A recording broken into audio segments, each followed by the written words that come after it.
Hay una pregunta constante para Gerardo.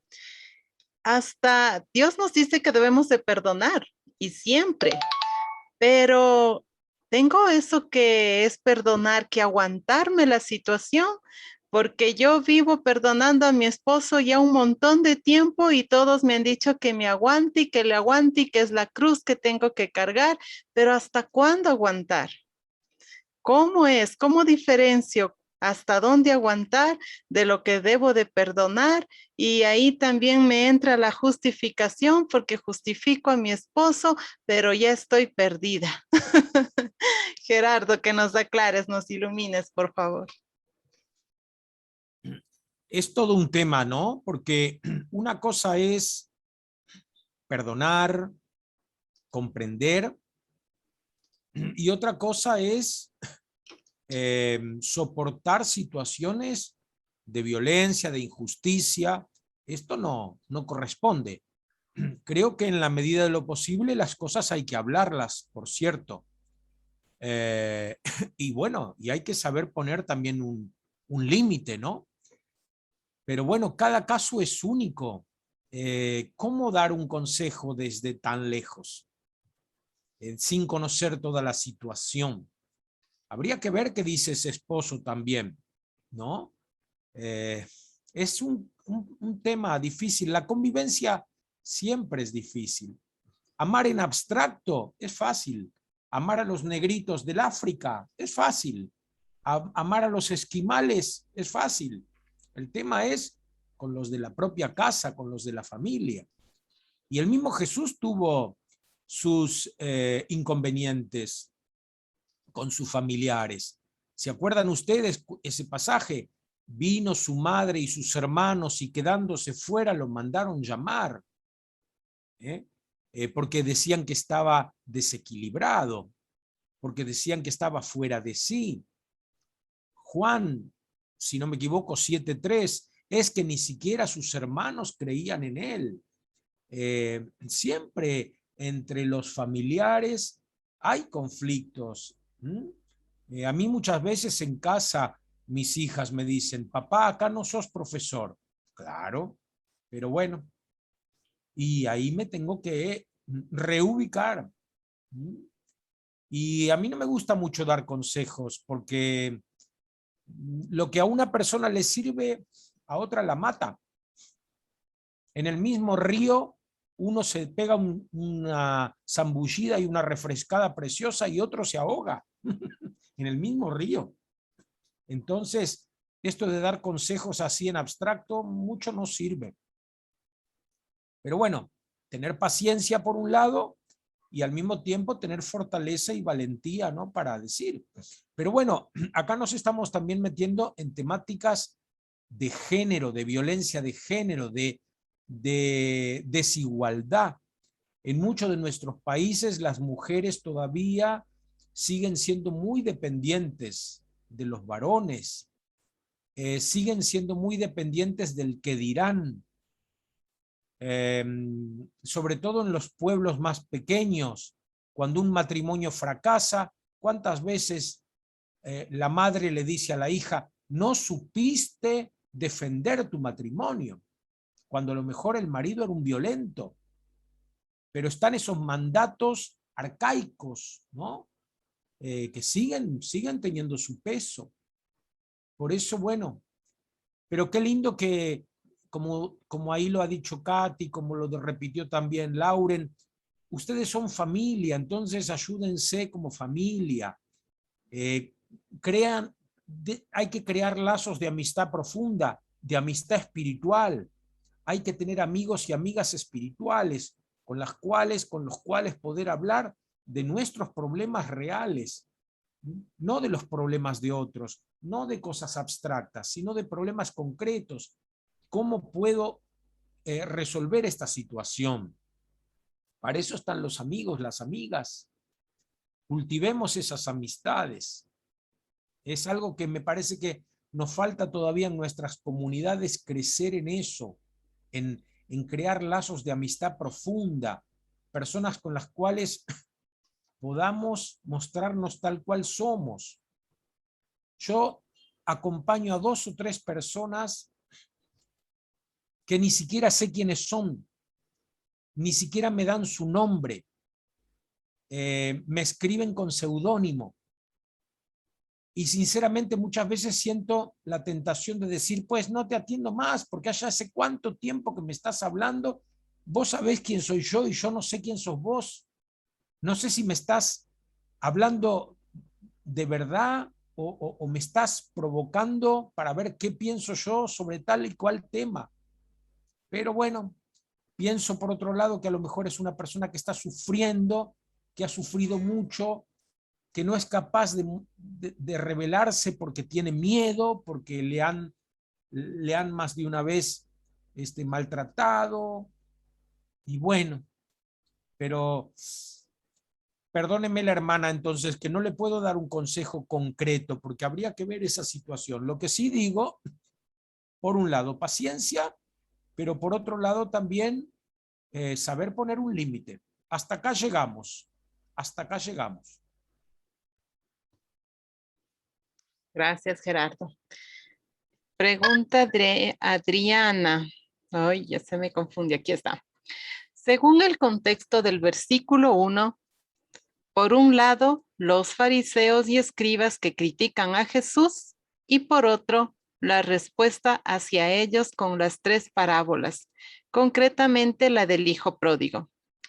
Entonces, ¿se puede decir que la actitud de los pecadores y publicanos es la del hijo pródigo y la actitud de los fariseos es la del hijo mayor? Enseñándonos que él no vino por los justos o los que se creen justos, sino por los pecadores y se reconocen como tales. ¿Estoy bien? ¿Estoy en lo correcto? Sí, yo coincido con eso. Fíjense, en el Evangelio según San Juan, capítulo 9, después de la curación del ciego de nacimiento, cuando Jesús entra en discusión con los fariseos, ¿es que acaso dices que somos ciegos? Le dicen los fariseos a Jesús. No, dice Jesús, si fueran ciegos no tendrían pecado, pero como dicen que ven, el pecado permanece. O sea, cuando nosotros leemos que Jesús vino por los pecadores, de ordinario pensamos que vino por los publicanos, por las prostitutas, por los pecadores, que en ese momento, con la idea de pecado que tenían en Israel, era prácticamente todo el mundo, salvo los fariseos. Los demás eran todos pecadores, por H o por B. Pero no, Jesús vino por todos, por los que se hacían cargo de ser pecadores y por los que no se hacían cargo. Acabo de escribir la mitad de un libro que vamos a hacer entre 2 biblistas argentinos en torno al tema de la misericordia y lo mío fue en torno a la obra de misericordia vestir al desnudo. Y uno de los apartados es desvestir al que se cree vestido. O sea, también esta es una obra de misericordia. Al que se cree justo, mostrarle que también él es un pecador. Acuérdense, capítulo 7 de Lucas, uno de los capítulos que a mí más me gusta, capítulo 7 de Lucas, cuando Jesús va a la casa de Simón el fariseo y entra esta mujer, pecadora pública, y se pone detrás de Jesús a lavarle los pies. Entonces el fariseo piensa hacia adentro. Si este fuera un profeta, sabría qué clase de mujer lo está tocando y no se dejaría tocar. Y Jesús le dice a Simón, seguramente al oído, Simón, tengo algo que decirte. Di, maestro. Y Jesús le cuenta la parábola de los 2 deudores, uno que debía 50 y otro que debía 500. Y ninguno de los 2 tenía cómo pagar. Entonces yo pregunto, ¿quién es más deudor? ¿El que debe 50 o el que debe 500? Si ninguno de los 2 tiene con qué pagar, los 2 son igualmente deudores y no tienen cómo pagar. Ah, pero es más fácil pagar 50 que 500. Sí, pero si yo no tengo cómo pagar, es lo mismo que deba 50 que deba 1.000.000. No tengo cómo pagar y soy un deudor. Entonces, cuando uno toma conciencia de que todos somos pecadores, algunos somos pecadores que tenemos la libreta de casamiento en orden, que vamos a misa los domingos y rezamos la coronilla a Jesús misericordioso. Y otros son pecadores que no hacen nada de eso. Pero todos somos pecadores. Todos necesitamos de la gracia de Dios. Si Dios no nos salva, por más empachos de hostias que tengamos, disculpen, me volví medio español, me contagió Lauren, ¿no? Por más empacho de hostias que tengamos, no nos vamos a salvar, porque es Dios el que nos salva, no nosotros. Entonces, muy bien, hermana, muy bien. La parábola, ¿a quién se la dirige Jesús? A los que se creían justos.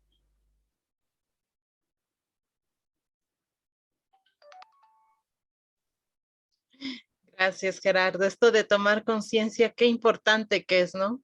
Tomar conciencia, no importa si debo 50 o 500.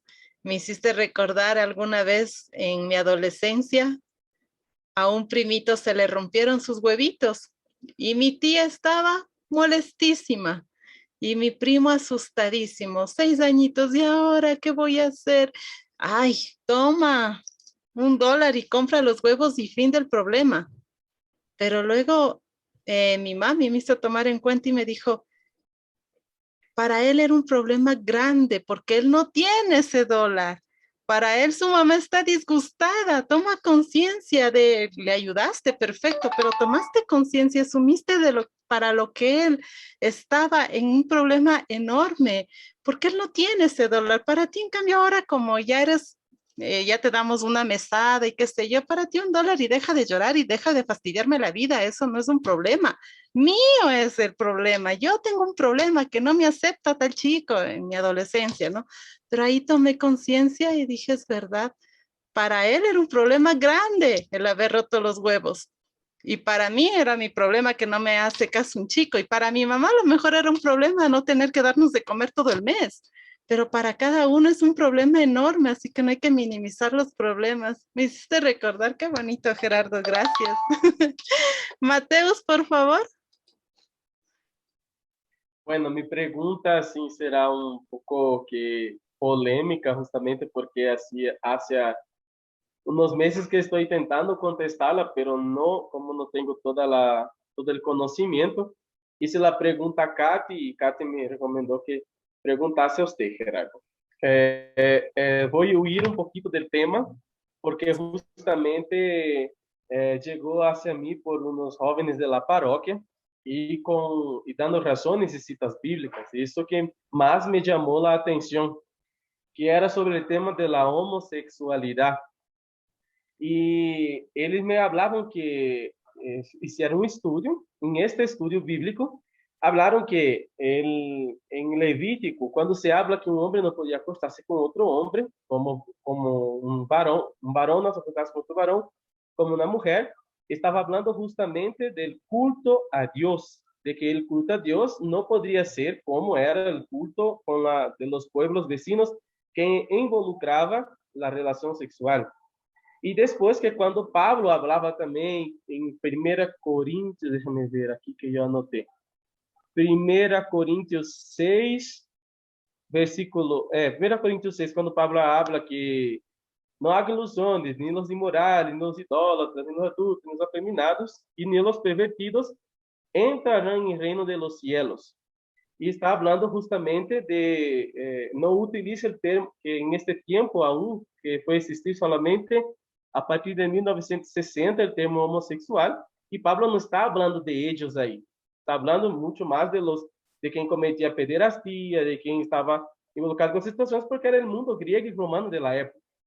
Entonces, ese joven llegó hasta mí y yo quería assim, Dios mío, ahora, ¿qué voy a contestar? Y hasta ahora estoy sin poder dar uma palavra, isso me inquietou, e eu, Cati, por favor, me ajuda, Cati, por favor, me ajuda, porque eu, por boca grande, fui falar a las pessoas que estou fazendo estudo bíblico a partir do centro bíblico, e me começaram a llenar de perguntas. Então, isso me inquietou, e eu falei, e agora, como vou ser? Se yo sé, reino es para todos, pero la cuestión es, yo quiero poder contestar a estos jóvenes también, porque hasta ahora yo no conseguí, Gerardo, tener una respuesta. No, sí, es esto, o no, no es esto, no es por ese camino, pensamos por otra manera. Eu justamente soy un guau en la cuestión bíblica, estoy aprendiendo con ustedes y estoy encantado, pero aún no tengo todas las respuestas, ni creo que voy a tener todas las respuestas. Entonces, No. ustedes pueden me ayudar porque, por ejemplo, aquí yo he visto, aquí en Ecuador, que es mucho más cerrado la cuestión. Entonces, muchas veces cuando muchos de los jóvenes vienen preguntar, yo, Dios mío, ¿qué voy a hablar? Porque ahí en Brasil, sí, la cosa es ya es otro sentido, ya es otro mundo. O sea, ya nosotros vivimos una otra situación. Y yo, Dios, ¿y ahora qué voy a hacer? Entonces, por favor, Gerardo, si usted puede me iluminar, si aquí o por email o por WhatsApp, no hay problema, pero que me ayude porque las personas me preguntan y Sí. quieren una respuesta. Mira, querido, lo primero que yo le diría a esa persona, bueno, trae para aquí la Biblia. A ver, abra el Levítico, donde dice eso. Vamos, abra. Y vea, ¿qué dice en el versículo anterior? ¿Qué dice en el anterior? ¿Qué dice en el anterior? ¿Qué dice en el posterior? ¿Qué dice en el posterior? Si le va a hacer caso al Levítico, no queda nadie en pie. Hay que matar a todo el mundo. Hay que apedrear a todo el mundo. Y entonces la segunda pregunta sería, ¿y por qué a usted le interesa tanto este versículo solo? ¿Por qué le preocupa tanto este tema? ¿Cuál es el fantasma que le está rondando? ¿Qué miedo tiene? En nuestras Biblias muchas veces dicen que hay que apedrear al varón que se acuesta con varón como si fuera con mujer. Entonces lo primero que yo les digo es, bueno, un homosexual nunca se acuesta con una persona de su mismo sexo como si se acostara con otro de otro sexo. No, no quiere saber nada con la del otro sexo. Entonces no es que se acuesta con varón como si fuera mujer. Entonces aquí hay un tema. O sea, aquí sería que no lo respeta, no lo quiere al otro como lo que es, sino que lo está violentando. Pero en la antigüedad no se conocen muchos ejemplos de lo que hoy nosotros llamamos homosexualidad, que no es solamente relación entre personas del mismo sexo, sino entre dos personas adultas libres. Entonces, muchas veces dicen, bueno, el centurión y su amiguito. Bueno, pero ahí no hay homosexualidad, porque uno es un centurión, un jefe, y el otro es un empleadito. No hay igualdad. La igualdad no es solamente por tener la misma genitalidad, sino por ser libres, adultos. Entonces digo, hay muchas cosas de la Biblia. Bueno, muy bien, usted quiere cumplir el Levítico al pie de la letra, a cumplirlo. Olvídese de comer un jamón, olvídese de esos salamines que me ofreció Lauren, olvídese de comer carne con queso, imposible. Hay miles de prescripciones. Me parece que el texto clave es Hechos capítulo 10, cuando Pedro estaba en oración y vio bajar un mantel lleno de todo tipo de animales y recibió la orden, mata y come. Jamás, dice Pedro, nunca comí un animal impuro. ¿Por qué llamas impuro lo que yo hice puro? Entonces, hay muchas normativas, sobre todo en el libro del Levítico, del Deuteronomio, que tienen que ver con concepciones propias de la época. Pensemos que el 60%, miren lo que estoy diciendo, el 60% de los habitantes del mundo antiguo no llegaban a los 12 años. La mortandad infantil era terrible. Por eso las familias tenían que tener 10, 11, 12 hijos. Para que 3 o 4 llegaran a los 40. ¿Se acuerdan en el Evangelio de de Marcos y de Mateo, cuando a Jesús le presentan el caso de esa mujer que se casó con 7 hermanos y de ninguno tuvo hijos. Esos 7 hermanos se murieron, los 7, y ninguno dejó descendencia. ¿De quién será esa mujer en el más allá? De ninguno, dice Jesús. De ninguno. La mujer no es un objeto, pero para las leyes del Levítico y del Deuteronomio, la mujer es un objeto. Por eso no se puede desear la mujer del prójimo. Ni la mujer, ni la casa, ni el asno. Pero no hay ningún mandamiento que diga que la mujer no puede desear al marido de la prójima. Entonces, mujeres, aprovechen. Total, no hay mandamiento. Vamos, Sí, Katy. aprovechamos. Vamos, Katy. Mira, ya la Katy como ya está cortando acá ¿cómo A es? ustedes les dijo, Para- no miren, ir. a nosotros nos dijo, vean. No tienen problema. ¿Pero por qué? Porque se parte de la idea que la mujer no tiene deseo. ¿Se entiende? Entonces, hay un montón la Biblia está llena de errores de tipo geográfico, histórico, científico, pero la Biblia no es un libro para transmitir ese tipo de verdades. La Dei Verbum lo dice clarísimo.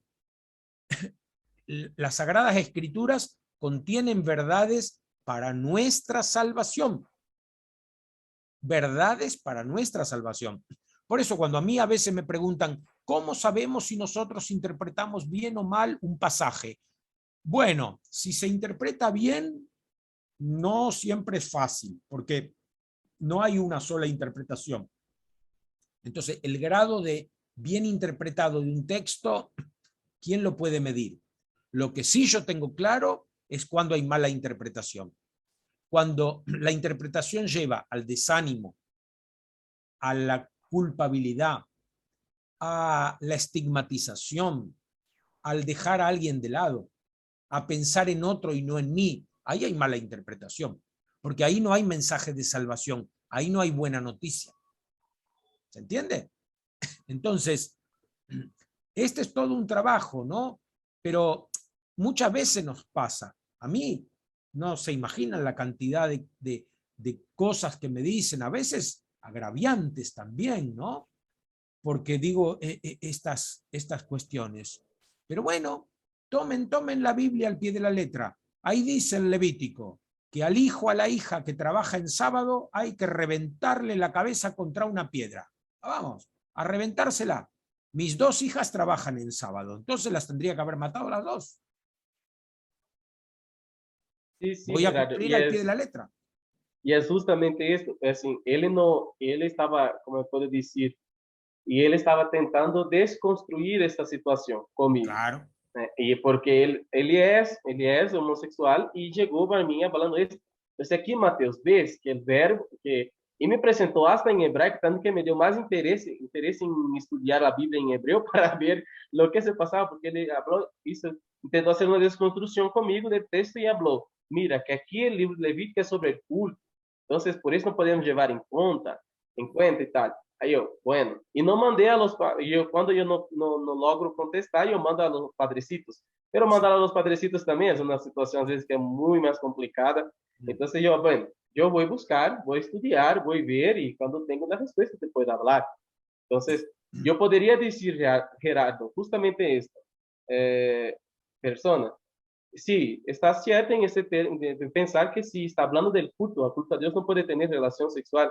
Ahora, si Dios condena o no, esto vamos a ver cuando estamos delante de Él y si Él quiser nos hablar. Entonces, ¿puedo contestar esto para Él? Sí, claro. Hay un libro muy interesante que seguramente lo tienen ahí en el centro bíblico, porque es de Verbo Divino, de Javier Picasa, que se llama La familia en la Biblia. Y muchos de estos temas están tratados ahí. Y otro libro excelente de Cáceres, un religioso peruano, que también es de Verbo Divino, que se llama Jesús el varón, donde se tocan estos temas, ¿no? Entonces, yo soy contrario a hablar de homosexualidad en la Biblia. Para mí En la Biblia nunca se habla de homosexualidad, como nunca se habla de infancia, como nunca se habla de adolescencia, porque son temas de la modernidad, no de la antigüedad. Entonces, la Biblia no habla de eso, habla de otro tipo de cosas. Lo que pasa es que nosotros hoy día, cuando Pablo dice afeminados, yo diría que la mayoría de los varones que estamos participando de este encuentro entraríamos dentro de esa categoría. ¿Por qué? Porque tenemos relaciones de igualdad con las mujeres. Y eso en el mundo antiguo no estaba bien visto. Sin embargo, Pablo, el verdadero Pablo, en Gálatas dice, en Cristo no hay judío ni pagano, no hay libre ni esclavo, no hay varón ni mujer. En Cristo estas categorías ya no cuentan. ¿Por qué no citan ese texto nunca estos hermanos que están tan preocupados por esos temas? ¿Por qué esos no los citan? Cuando Jesús habla de los eunucos, dice, hay quienes nacen eunucos, hay quienes son hechos eunucos y hay quienes son eunucos por el reino de los cielos. ¿No sería raro que a Jesús le hubieran llamado eunuco? Porque no tenía familia propia. En ese tiempo, un varón que no formaba su familia, que no tenía sus hijos, era considerado un varón a medias, o sea, un eunuco. Y a lo mejor ahí Jesús está autodefendiendo. Pensemos que Jesús a sus discípulos varones les dice, vengan y síganme. Y los discípulos abandonan sus familias. Y es un grupo de varones y mujeres que no son sus esposas. Y esto está claro en Lucas 8, 1, 3. Jesús recorría pueblos y ciudades, lo acompañaban los 12 y un grupo de mujeres. A ese grupo de mujeres, hoy ¿cómo le llamamos? Piadosas mujeres. ¿Cómo le habrán llamado en aquella época a esas mujeres que andaban trotando detrás de un grupo de barbudos que no eran sus esposos por pueblos y ciudades? Que habían abandonado a sus esposos y a sus hijos y andaban con estos que no eran sus esposos y sus hijos, y se andaban por pueblos y ciudades. ¿Qué pasaba a la noche? Ellas se volvían a su casa cuando a lo mejor habían recorrido 20 o 30 kilómetros. No creo, ¿eh? ¿Se acuerdan la multiplicación de los panes? La multitud venía siguiendo a Jesús hacía 3 días y 3 noches. O sea, que Jesús no habrá sido muy bien visto por la gente bien de su tiempo, porque hacía cosas muy indecentes. Muy indecentes. Yo no sé si Jesús viviera hoy, si lo aceptarían en algún seminario, por ejemplo. No creo. ¿Quién sabe si lo invitarían a dar un curso de Biblia como a mí? No creo. Porque Jesús era raro, ese sí que era raro. Era raro con ideas raras. Pero lo hemos amansado a Jesús. Lo hemos amansado. Entonces, volver a descubrir a ese Jesús provocador. Uy. En una oportunidad me invitaron a mí a dar una charla acerca de familia. Un grupo más bien neoconservador. Pobres, ellos a mí no me conocían, pero yo a ellos sí. Y a mí siempre que me invitan y puedo, digo que sí. Y fui a darles una charla, pero no les hablé de la familia como ellos pretendían. Les hablé de las familias de los patriarcas, que tenían esposas, concubinas, esclavas de las esposas a las que también les hacían hijos. Y si pasaba un camello o lo que sea, los patriarcas no respetaban demasiado. Esas familias eran mucho más disfuncionales que nuestras actuales familias. Sin embargo, están en la Biblia. No las borraron de la Biblia. Ahí están. Entonces, ¿cómo hacer para llevar buena noticia de salvación a nuestras familias concretas? Les recomiendo una película, si no me equivoco, es peruana. Se llama El Retablo. El Retablo. Interesante película que salió hace poco. Se consigue por internet. El Retablo.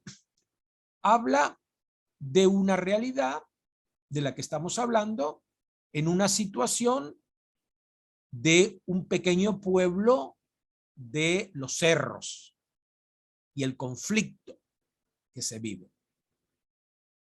¿Cuántos sufrimientos hay en este mundo? Yo digo, para los fariseos el camino para encontrarse con Dios era la observancia de la ley. Para los saduceos el camino era el templo. Jesús se encontraba con Dios con las personas concretas, sobre todo con aquellos que sufrían marginación, que era la mayoría del pueblo. La mayoría del pueblo. Las mujeres en su totalidad, diría yo. Salvo cuando tenían 70 y pico de años, pero ¿quién llegaba a esa edad? ¿Quién llegaba a esa edad? Pero las mujeres, mientras estaban en la época, digamos, de fertilidad, desde los 12, 13 años hasta, pongámosle, los 50, pero por las dudas, prolonguemos un poco más, dirían ellos. Siempre estaban sospechadas de estar con menstruación, por tanto, ser impuras. Ellas y todo lo que tocaban. Entonces, métanse ahí en el Levítico y vean, nada de lo que tocara una mujer había que tocarlo. Ni una silla, ni un banco, ni una mesa, ni... Entonces, piensen ustedes, ¿qué harían en una familia concreta? Evitarían que la mujer toque cosas. Aquí en mi ciudad, que tenemos una gran presencia de judíos y muchos de ellos siguen observando al pie de la letra la ley, muchas mujeres son encerradas en los armarios mientras están en el periodo menstrual.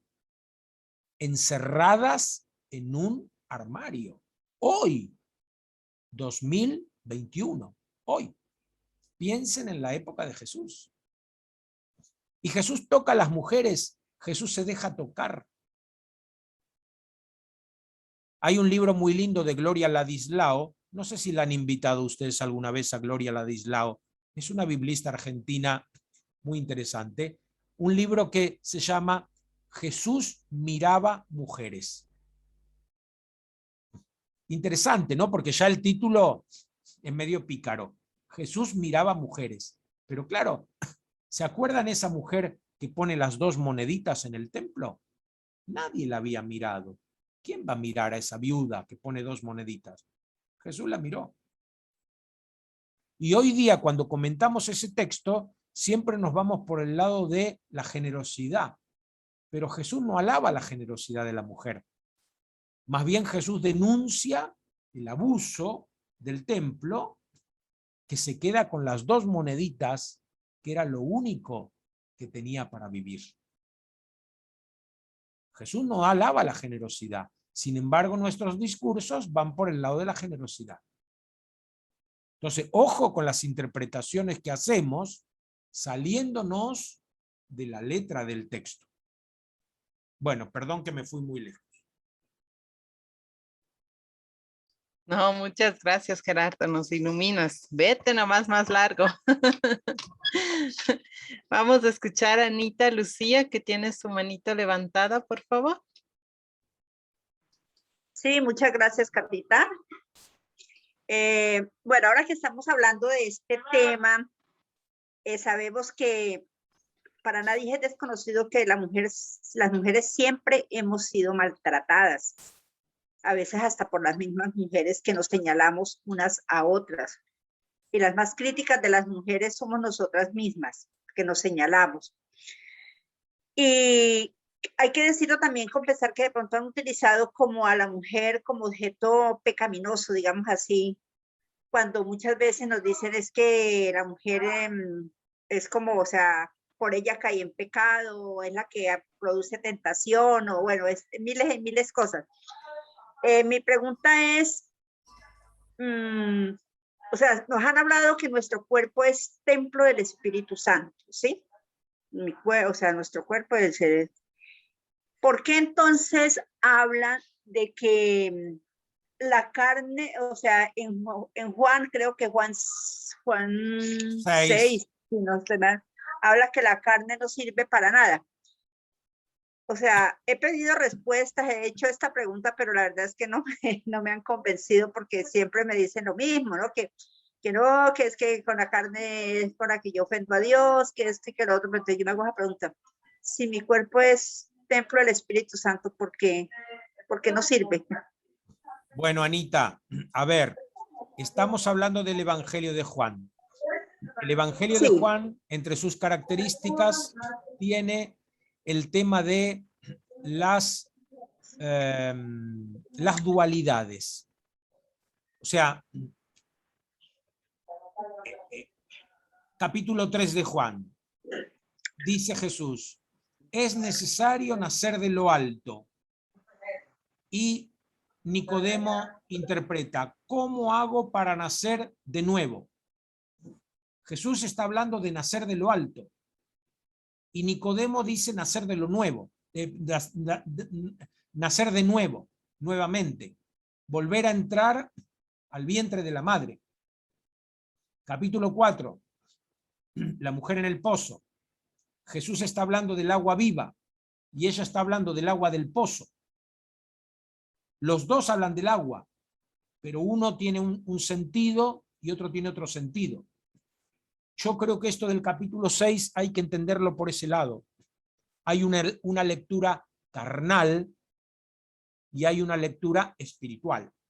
No es que la carne sea menos importante, sino en este sentido hay que entenderlo. No nos olvidemos también que el Evangelio de Juan tiene algo de gnosticismo, es decir, de este dualismo entre la materia y el espíritu.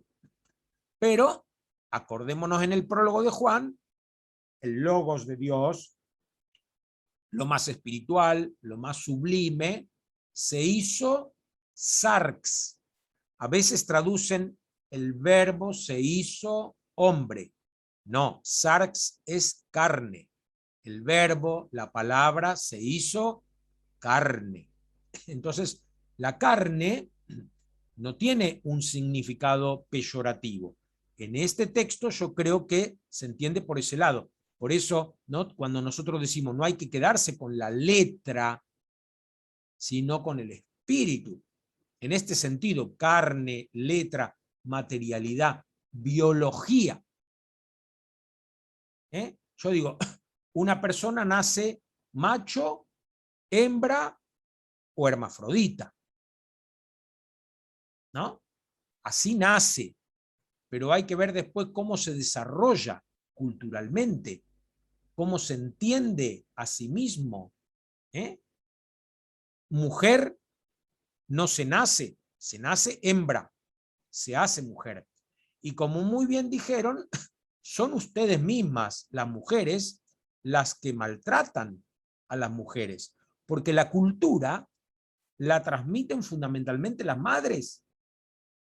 Yo conozco una señora que tiene 3 hijos, 2 son varones y una es mujer. Cuando vienen los hijos varones, les dice, sentate, ¿querés tomar un mate? Esto que tomamos nosotros los argentinos. O en el caso de ustedes, ¿querés tomar un tinto? Te preparo un tinto. Cuando viene la hija, le dice, ¿querés tomar un tinto? Sí, mamá. Bueno, pon el agua. ¿Por qué a los varones no le dice eso? Eso es machismo, eso es patriarcalismo, eso es quiriarcado, tratar al varón como si fuera superior a la mujer. Y esto no lo tenemos que permitir.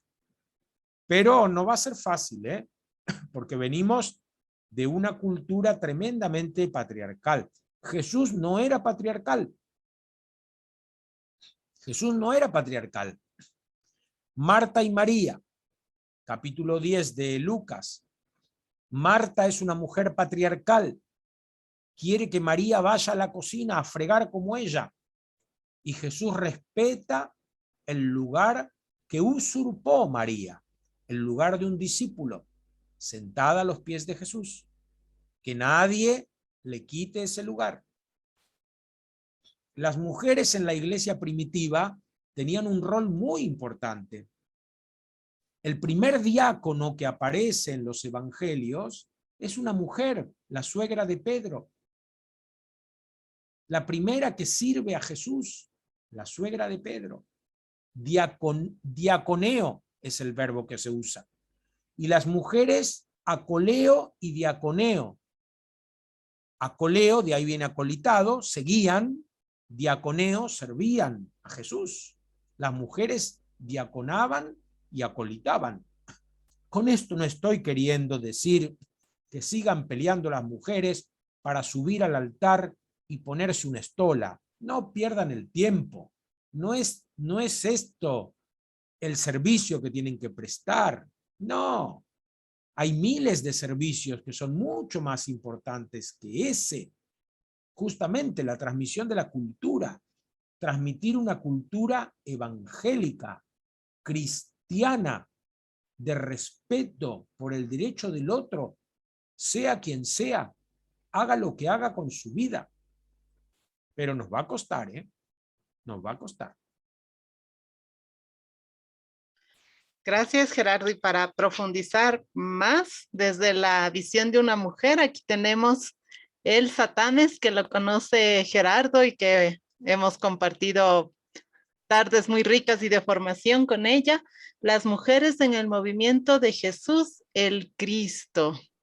Un librito bastante adecuado para formarnos, para enriquecernos de las mujeres y dicho desde una mujer protestante, enamorada de la palabra de Dios, que muchos de nosotros la conocemos. Hermoso. Y es amiga de Gerardo. Fíjense, perdónenme, capítulo 13 de Juan, el único relato de Jesús lavando los pies. Y Pedro dice, no, a mí no. ¿Por qué reacciona tan violentamente Pedro ante un servicio humilde? Es que no se trata de humildad. Jesús está ocupando el lugar de un esclavo o de una mujer. Y en el capítulo 12 de Juan, la unción de Jesús en Betania, donde una mujer lo unge como Mesías, haciendo un acto que solamente podría hacer un varón. Entonces, en el cristianismo primitivo se había perdido el límite entre lo que debe hacer un varón, lo que debe hacer una mujer, lo que está permitido a uno, lo que está permitido a otro. Pero en un segundo momento, como esto causaba mucho escándalo a los que veían al cristianismo naciente, se empiezan a poner paños fríos. Y entonces tenemos a los discípulos de Pablo, que se hacen pasar por Pablo, que dicen, no tolero que la mujer hable en la asamblea. Si la mujer tiene que preguntar algo, que se lo pregunte a su marido en la casa, etcétera, etcétera, etcétera. Cuando Pablo había dicho, cuando la mujer ora o profetiza en la asamblea. ¿Se entiende? Entonces, en el cristianismo primitivo ya hubo un repliegue. ¿Por qué? Porque causaban demasiado escándalo. Ahí la hermana Lucía, me parece María, ¿no? María. Ana María. ¿Listo, Ana María? ¿Puedes ayudarnos con tu pregunta?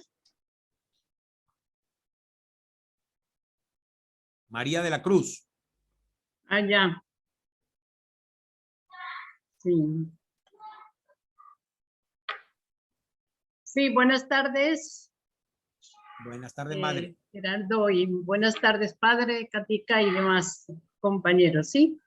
Como hoy fue el tema, pues, del padre y los hijos, entonces tengo una pregunta, pues, relacionada con algo así para orientar en el caso de los padres que tienen dificultades con sus hijos, ¿no?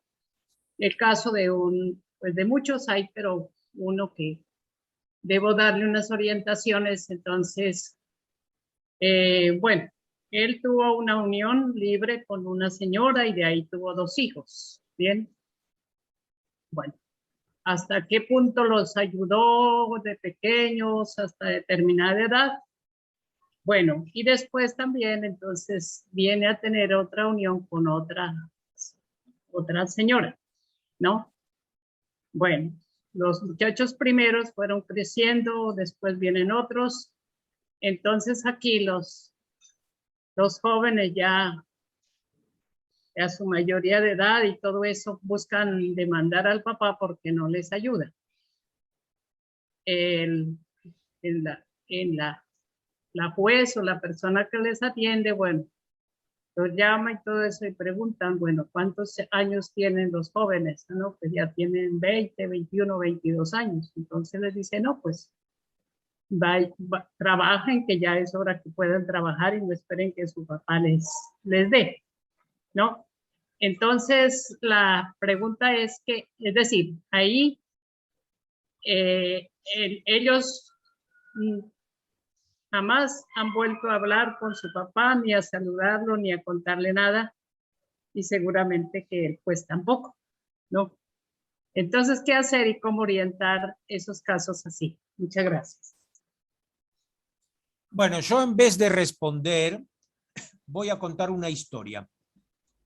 Hace poco viene a verme un muchacho y me dice que un tío que estaba un poco tomado le contó que la persona que él consideraba su hermana mayor en realidad era su mamá y que los que él consideraba sus papás eran sus abuelos.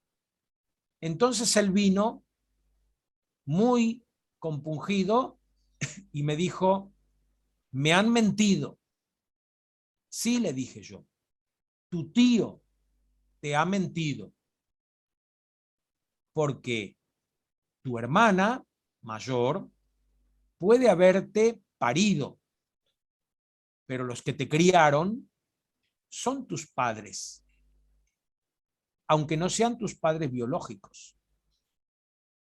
Entonces, el tema acá, hermana, sería preguntar si este señor es verdaderamente el padre o simplemente es el progenitor. Si es el progenitor, pues tiene que hacerse cargo, tal vez no de pagarles de ahora en adelante, pero si no pasó lo anterior, pues tiene una deuda y tiene que hacerse cargo. Si yo voy al médico y el médico me dice, mire, me parece que usted tiene un problema en la vista. Este problema puede ser heredado. Entonces necesito saber los antecedentes familiares. Pues tengo que buscar quiénes son mis progenitores. Para eso necesito los progenitores, no los que me criaron. Pero si mi problema más bien es psicológico, no importan los progenitores, sino los que me criaron. Entonces, esta es la distinción que hay que hacer. Y por eso todos estos temas que surgen ahora desde la perspectiva de género, me parece que son muy interesantes porque diferencian lo biológico de lo cultural. Entonces, biológicamente, yo tengo una estructura que es innegable y yo tengo una herencia que es innegable, pero también está la otra parte, lo cultural. que también influye en mí. Nosotros no somos solo biología, somos biología y cultura. La sexualidad humana no es una sexualidad regida por lo biológico, porque si no tendríamos que comportarnos como los animales que tienen su época de celo. Nosotros no nos manejamos con el celo. La sexualidad humana está atravesada culturalmente. Mientras nosotros estamos hablando aquí muy cómodamente, y ahí hasta Mateus está tomando su cafecito, imitando a Lauren, mientras nosotros hablamos tan tranquilamente, en este momento están matando mujeres en Afganistán, porque han entrado otra vez al poder estos talibanes, que no permiten que la mujer ande sin el burka por la calle. Mire, a usted María de la Cruz la matarían, por más vestidita de monja que esté, pero ¿cómo se le ve la cara? Hasta a usted la matarían, así vestidita como está. ¿Cómo muestra la cara? Qué descarada que es. Fíjense qué terrible, ¿no? Esa situación de esas mujeres. A una he leído que le han cortado ahora los dedos de los pies porque tenía las uñas pintadas. Terrible. Y esto pasa hoy. Entonces digo, cada caso es único y hay que estudiar. Ahora estos chicos uno tendría que sentarlos y hablar. Miren, chicos, este hombre que es el papá biológico de ustedes se comportó mal, no los ayudó. Vaya a saber si le daba la cabeza para entender la hermosura de ser padre. Tal vez los tuvo cuando era muy joven, no se dio cuenta, fue un descuido, qué sé yo. Ahora, ustedes, ¿lo quieren asumir como padre? ¿Lo quieren rescatar como padre? ¿Se animan a hacer esto? Volvemos al tema de los eunucos. Hay quienes nacen eunucos, hay quienes son hechos eunucos y hay quienes se hacen eunucos por el reino de los cielos. Con esta misma imagen, nosotros podríamos decir, hay quienes nacen como hijos, hay quienes son adoptados, por tanto, hechos hijos, y hay quienes se hacen hijos por el reino de los cielos y adoptan a un padre que tal vez no los trató como hijos.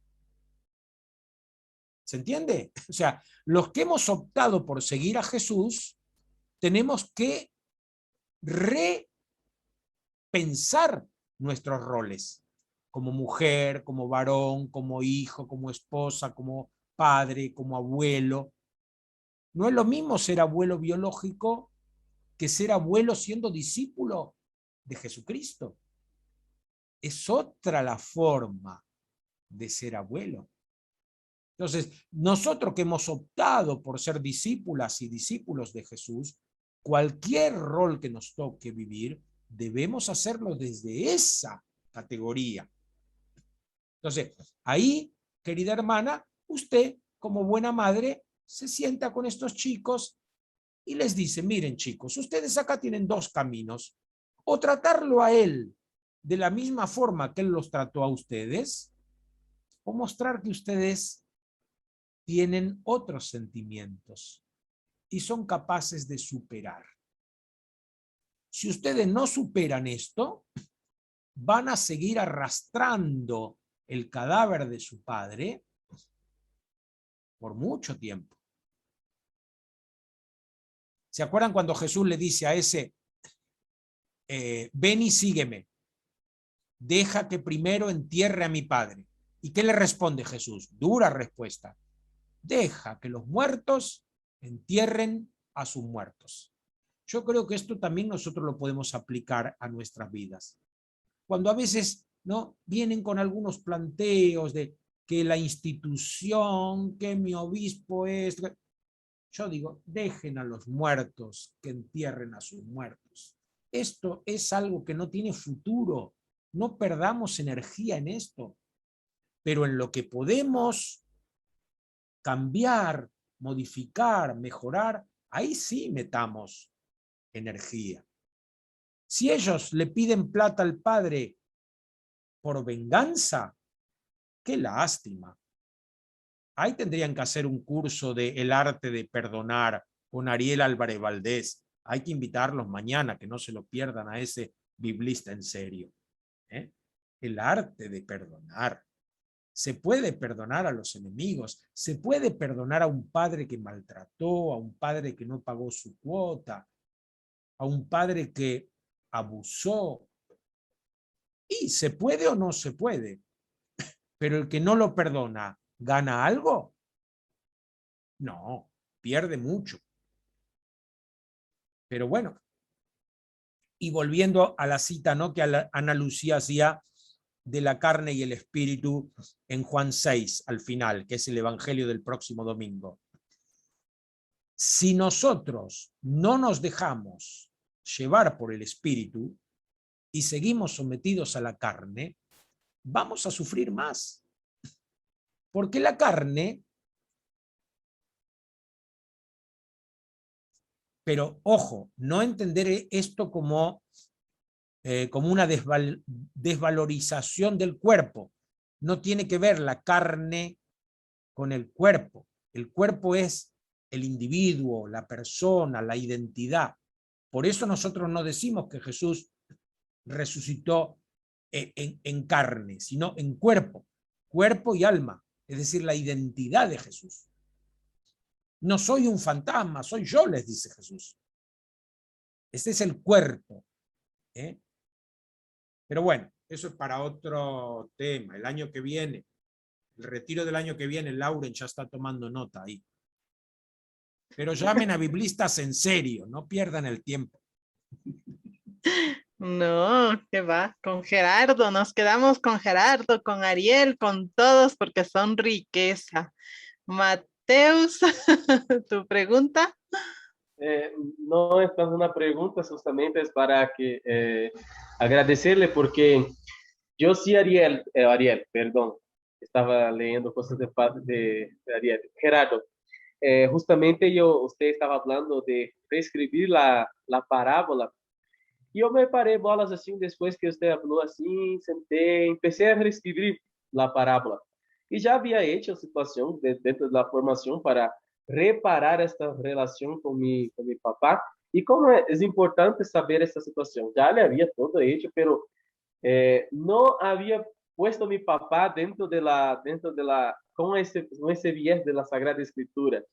Entonces, yo me quedé así, Dios mío, ¿cómo es en verdad liberador la palabra de Dios? Yo estaba mirando la Biblia así, es un libro que es increíble y también terrible, porque, y cómo fue importante hablar de esto, yo quiero solo hacer esa consideración, porque ahora voy a intentar reescribir mismo, no solo en papel, pero en vida mismo, con testimonio, con vida, esa situación, porque yo tengo más de 7 hermanos. Entonces, yo soy el mayor de ellos y muchas veces vienen. Entonces, ahora para hablar con ellos, vamos a intentar reescribir la historia.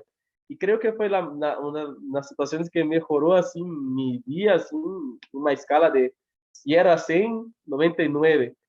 Falta solo poner en práctica. Entonces, gracias por la dica y por esta ayuda, porque sí, realmente iluminó y que sí voy a seguir intentando hacer esto. Muchas gracias. Adelante. Gracias, Mateus. La historia que tú te cuentas, alguna vez me dijeron eso. Escribe la historia de tu vida y luego escribe la historia que te cuentas. ¿Y qué diferencia? Claro, porque la memoria no es solamente recuerdos, también es olvidos. La memoria no es ingenua. Por eso, seleccionemos lo que queremos recordar. Recordemos las cosas lindas y el resto dejemos pasar. Que es tan corta la vida. Como dice Gracie, como dice Gracie, una cantante colombiana con Juanes, porque la vida sigue como si nada y el que no sirve, pues que se vaya. Solo recuerda que la vida es corta, mucho más corta que tu minifalda. Me encanta esa canción tan juvenil, pero que da tanto mensaje. Escúchenla, vale la pena, no tiene pierde esta canción, es Juanes y Gracie, muy linda la canción. Y Celia Cruz, La vida es un carnaval. La vida es un carnaval. Y Yo a ella veces murió cuando así, estoy ¿no? medio depre, me la pongo, claro. Sí, y ella murió así. Sí. Ella murió así. En fin, Gisela Vallejo nos dice, ¿por qué si Jesús que valoriza a la mujer en la parábola del hijo pródigo no menciona a ninguna? Vaya a saber. Y es del evangelio que más cita mujeres, pero para eso les recomiendo el libro de Pagola, que no sé dónde me lo dejé ahora. Panchito se lo llevó a leerlo, porque ahí va, denme un minuto, ¿dónde está el libro? Aquí está. Mientras ella busca el libro, ¿no? Porque dijo que Lucas es el evangelio que más cita mujeres. Yo justamente este año estuve con el evangelio que toca este año, Marcos, viendo la cantidad de veces que en Marcos aparecen mujeres. Y organicé unos talleres, 6 encuentros, ya hicimos 2 encuentros, eso lo pueden encontrar en YouTube, ahí lo subí ya, el primer encuentro ya está subido. Jesús y las mujeres en el evangelio de Marcos, ¿no? Y es muy interesante ver cómo Jesús visualizaba mujeres. Cuando yo anuncié estos talleres, uno de estos hermanos que nunca faltan, que están ahí atentos a ver qué rareza va a traer Gerardo, me manda un mensaje público, ¿no? Y dice, ¿usted defiende que Jesús era feminista? Digo, no, porque el feminismo todavía no se había inventado, pero sí digo que Jesús visualizaba mujeres y acusaba de inequidades e iniquidades cometidas con las mujeres. Esto sí, pero que era feminista, no, porque el feminismo no se había inventado todavía. Listo, para ayudarle a Gisela más de la riqueza que nos trae Gerardo, dice, Jesús conocía bien los conflictos que se vivían en las familias de Galilea, las discusiones entre padres e hijos, los deseos de independencia de algunos o las rivalidades entre hermanos por derechos de herencia, ponían en peligro la cohesión y la estabilidad de la familia. Se sufría lo indeseable, pues la familia lo era todo. Hogar, lugar de trabajo y supervivencia, fuente de identidad, garantía de seguridad y protección. Era muy difícil sobrevivir fuera de la familia. Tampoco una familia podía subsistir aislada de las demás. Las aldeas estaban formadas por familias unidas por estrechos lazos de parentesco, vecindad y solidaridad. Me extendería a leer más, ¿no? Pero con esto lo que quiero decir es que apliquemos géneros literarios y también contexto histórico. Tenemos que aprender a aplicar estas herramientas para poder entender el por qué en Lucas, en la parábola del hijo pródigo, no menciona a las mujeres. Es un problema de la familia y Gerardo nos dijo que las familias eran patriarcales, ¿no? Entonces, corrígeme, Gerardo, porque yo soy eterno estudiante. No sé si lo entendí bien para poderlo transmitir de la mejor manera a toda nuestra gente también, ¿no? Si existiera la madre en esta parábola, ¿dónde estaría? Al lado del hijo. No, en la cocina. Ah, eso ya nos contestó Claro. Irma. Estaba haciendo el becerro. En la cocina. ¿Y la madre estaría en la fiesta? No, porque la fiesta era solo para varones. Estaría en la cocina. Sí, entonces, contexto histórico. Claro, esto. Por eso, lo llamativo es que Jesús admite a mujeres en su compañía cercana. Esto es lo raro. Hoy nosotros vamos a un templo y a veces es difícil encontrar un varón.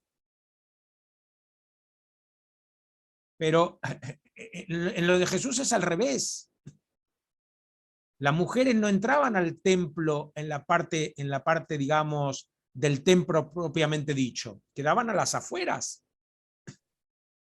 Por eso, cuando ahí hay un evangelio apócrifo que dice que María fue criada en el templo por los sacerdotes, de ninguna manera, eso es imposible. ¿Cómo una niña va a estar en el templo? ¿Cómo una mujer va a estar viviendo con los sacerdotes en el templo?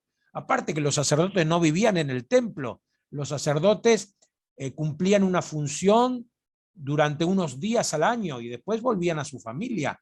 Eran muchos sacerdotes. Alrededor del 8% de los varones en Israel eran sacerdotes, porque el sacerdocio se heredaba. Todos los de la tribu de Leví eran sacerdotes, les gustara o no. No tiene nada que ver con nuestra forma de ser sacerdotes hoy. Por eso, muy bien lo que dice Katy. Y ahí, en Verbo Divino, tienen toda esa hermosa colección Ágora, en donde habla de, incluso hay uno, ¿no? Ana Lucía, que hablaba del cuerpo, hay uno que yo no me acuerdo ahora si es todo el libro o es no me parece que es un capítulo, en donde habla de la concepción del cuerpo en esa época, cómo se entendía el cuerpo humano en esa época. Y es muy importante conocer eso para después entender cuando Pablo dice que somos el cuerpo de Cristo.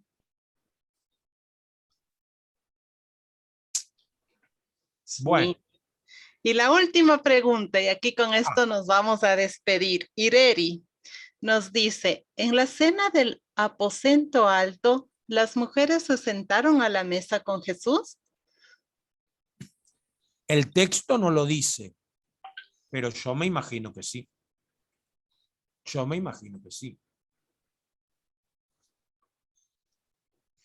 Por eso, cuando en su momento estaban discutiendo por el tema de la ordenación sacerdotal de las mujeres, Juan Pablo II consultó a la Pontificia Comisión Bíblica si habría algún impedimento bíblico para la ordenación sacerdotal de mujeres.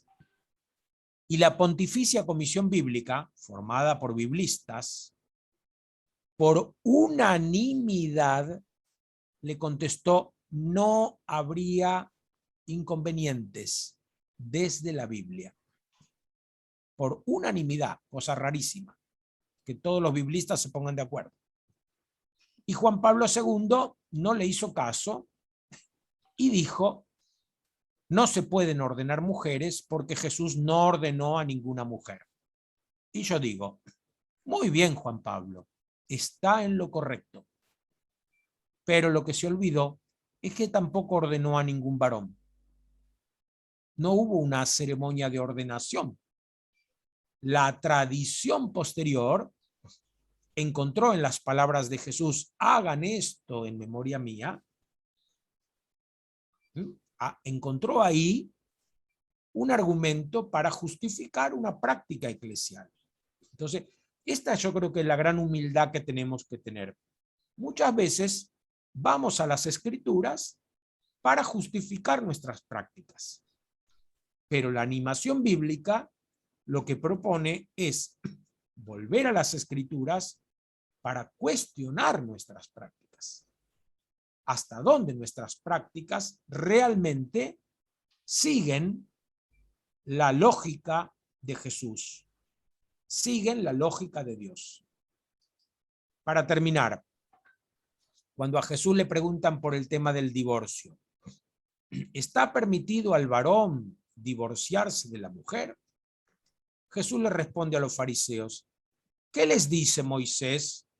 Sí, que está permitido si se escribe una nota de repudio. Eso está en el Deuteronomio, o sea, en la Biblia. Y miren lo que responde Jesús: eso Moisés lo permitió por la dureza del corazón de ustedes. Pero en el principio no fue así. La voluntad de Dios es otra. O sea que Jesús se animó Claro, me van a decir ahora, pero él era Dios. Bueno, para otro día conversamos este tema. Pero Jesús se animó a cuestionar duramente los textos sagrados. ¿A ustedes se les dijo tal cosa? Yo les digo tal otra. Seguir a Jesús es seguir un camino, por un lado, bien fácil. Hay que amar y listo. Por otro lado, bien difícil, porque también hay que amar y perdonar al enemigo. Gracias, Gerardo. En verdad, hablar es muy fácil, vivirlo es lo complicado. En eso sí. Voy a pedirle, ya que hemos hablado de familias y estamos en familia, pero a pedirle a esta familia, María Francisca y Juan Gerardo, si pueden abrir su micrófono y dar un agradecimiento en nombre de todos los que estamos aquí, a nuestro amigo, a nuestra luz de todo el día, que ha sido Gerardo, por favor. María Francisca y Juan Gerardo.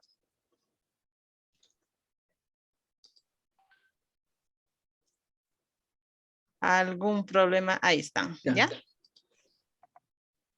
Sí, claro que sí, con mucho gusto.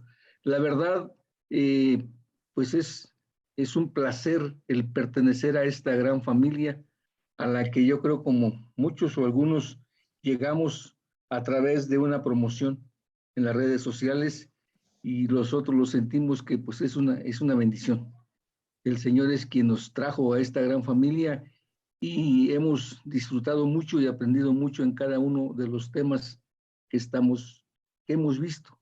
El día de hoy en especial, pues nos gusta mucho la forma como mi tocayo, con todo el respeto, llamarlo así, porque también llevo el nombre de Gerardo, y la forma en que ha planteado este tema, la forma en que interpreta la parábola, que como él dice, pues no debería ser la del hijo pródigo, como nos muestra con pues, una forma humana la interpretación de lo que por qué el hijo regresa a la casa de su papá, y que muchas veces también nosotros, por una necesidad apremiante, pues buscamos nuevamente a nuestro Padre Celestial. Darle las gracias por compartir con nosotros sus conocimientos, sus años de estudio, me imagino que noches de desvelo con tal de alcanzar a interpretar las Sagradas Escrituras de esta forma. Y pues, no sé, si decir como San Agustín, que tarde lo encontré, no sé hasta dónde mi Señor me permita avanzar, pero en lo personal sí me gustaría mucho lograrlo de una manera pues gradual, el ir avanzando en el aprendizaje, en la interpretación, en el conocimiento. Y algo muy bonito, el poder compartir con todos ustedes, con los maestros que también son de diferentes nacionalidades, que también son de diferentes pues denominaciones cristianas, por así llamarlo. Esto nos demuestra que realmente se va logrando lo de un solo rebaño y un solo pastor. Y eso nos gusta muchísimo, el cada día comprobar la riqueza, la calidad de ese equipo que ustedes han ido formando, de especialistas, pero sobre todo de seres humanos preocupados porque los demás también conozcamos al Señor, porque los demás también avancemos en este camino. De todo corazón, muchas gracias, maestro Gerardo, que Dios lo bendiga y le permita durante mucho tiempo seguir compartiendo con nosotros y cumpliendo con aquello de enseñar al que no sabe. Y por supuesto, al padre Lauren, que coordina este magnífico equipo, y a Catita, por su disposición. Nos sorprende cómo diariamente nos mandan mensajes personalizados, cómo le hacen, la verdad, para estar siempre al pendiente, y cualquier pregunta la responden de inmediato. Eso es algo que nos tiene sorprendidos a nosotros y que cada día pues nos motiva más para seguir en esta familia. Gracias, Juan Gerardo. Mira, pues llevamos año y medio aprendiendo desde que comenzó la pandemia. Cada día hoy aprendí otras cosas más. Bueno, que Dios te bendiga a ti y a todos los participantes. Y Gerardo García, para distinguir, acabo de recibir el nuevo índice actualizado de RIBLA desde Córdoba. Samuel Almada me acaba de escribir. ¡Qué bueno! Desde Córdoba tenemos ya todo el índice actualizado. Amparito, ¿me está oyendo? El índice de Samuel Almada para subirlo a la plataforma y seguir investigando. Son muchas las universidades cuyos profesores se valen de este sitio para mandarles tareas. Por favor, me resumen el artículo de tal, investiguen en tal, etcétera. Por eso recen, porque cuando se cae la página o hay algún problema, ¡rum! Revientan, llegan correos de protesta de todo el mundo. ¿Qué pasó? Pónganla bien. Qué bueno. Un abrazo. Algunos muy lindos, pero otros, wow. Gerardo, solo una petición más, es que tengo 10 mensajes. ¿Nos puede decir, Gerardo, rapidito, de qué consiste? Así me ponen, ¿no? O en qué consiste sería lo más adecuado. Su artículo, el que está en Ribla, prometemos leerlo, pero que nos dé un caramelito. ¿De qué escribió? Gerardo. Bueno, yo siempre insisto que los autores bíblicos, los autores materiales de los textos, cuando escriben lo hacen con una intencionalidad determinada, pensando en un auditorio ideal. Ellos escriben para unas personas determinadas, con unas problemáticas determinadas. Y pienso que Lucas escribe pensando en comunidades cristianas de las metrópolis, de las ciudades, en donde conviven personas nacidas y criadas en la ciudad y por tanto con una mentalidad más de apertura, vamos a decir, y personas que vienen del ámbito rural, del campo, que fueron a la ciudad buscando trabajo, pero que tienen costumbres más locales y por tanto siempre son más bien cerrados. Siempre se hizo así, la abuela lo hizo así, la bisabuela lo hizo así y nosotros repetimos. Entonces había conflictos en las comunidades entre la gente de mayor apertura, más modernidad, vamos a decir, estoy usando un término que no corresponde, pero para que se entienda, y la gente más conservadora. Y tomo el pasaje de Marta y María como un pasaje que Lucas inventa, no sé si existió o no, históricamente hablando, pero Lucas recrea, inventa esta historia para mostrar que se puede convivir las Martas que vienen del campo, que vienen de una actitud más patriarcal, de una concepción más conservadora, y las Marías, que son las chicas de la ciudad, que tienen otras costumbres, que se animan a usar minifalda, que se atreven a ir a la universidad, que hablan de igual a igual con los varones. Entonces, en las comunidades alternativas, este era el tema de toda la revista, ¿no? Las comunidades cristianas en donde se puede convivir gente que viene del campo y gente que de la ciudad.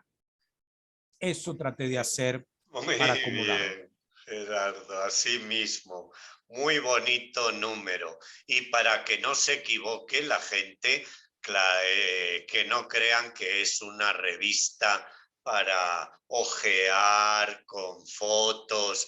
No, son libros de casi 200 páginas cada uno, de estudios de un nivel superior, universitario, ¿sí? Con notas bibliográficas. Mira, y Adrián de Argentina.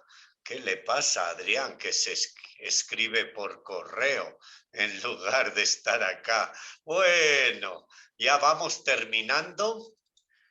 Que nos acompañe y que acompañe también y bendiga a todos los bienhechores que nos apoyan con su granito de arena, en concreto la Iglesia Católica en Alemania nos apoyan, ¿sí? Y gracias a ellos pues podemos seguir adelante.